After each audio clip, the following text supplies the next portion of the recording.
Praise God. Opportunity mga musta. Quiet lang po kayo, atin-atin lang to.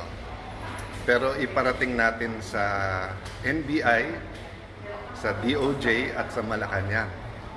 Tayo-tayo lang ha. Oh.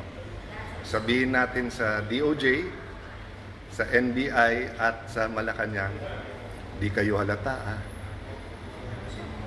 Slight lang, pero hindi naman kayo halata. Pero alam nyo po, meron biblical principle. Kung anong ating itatanim, yan ang ating aanihin. At sabi parati ng ating mga kababayan ay sana all. So, ito proposal natin sa NBI, sa Malacanang, at saka sa DOJ.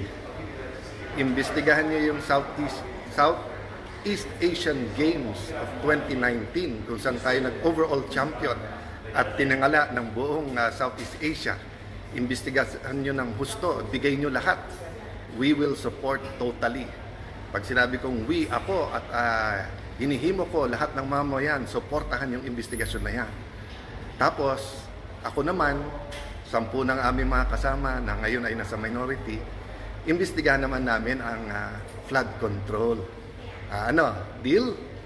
So, madali lang yan, Malacanang, kasi sumusunod naman sa inyo.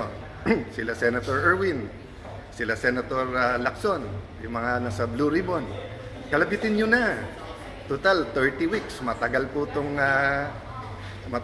itong impeachment. At sabi nga, wag panay technicalities. Lalo po ang Blue Ribbon Committee, wala masyadong technicalities doon. So, wag po tayo mangamba sa kahit anong investigasyon. Salamat po sa lahat na nagpaparating ng suporta, lalo po yung prayers. Pagkatapos sabihin na incidental lang dahil yung building biglang pinawalang sala na ang mga kakampi nila. Tapos sinabi ng DOJ, tama yung investigasyon na yan.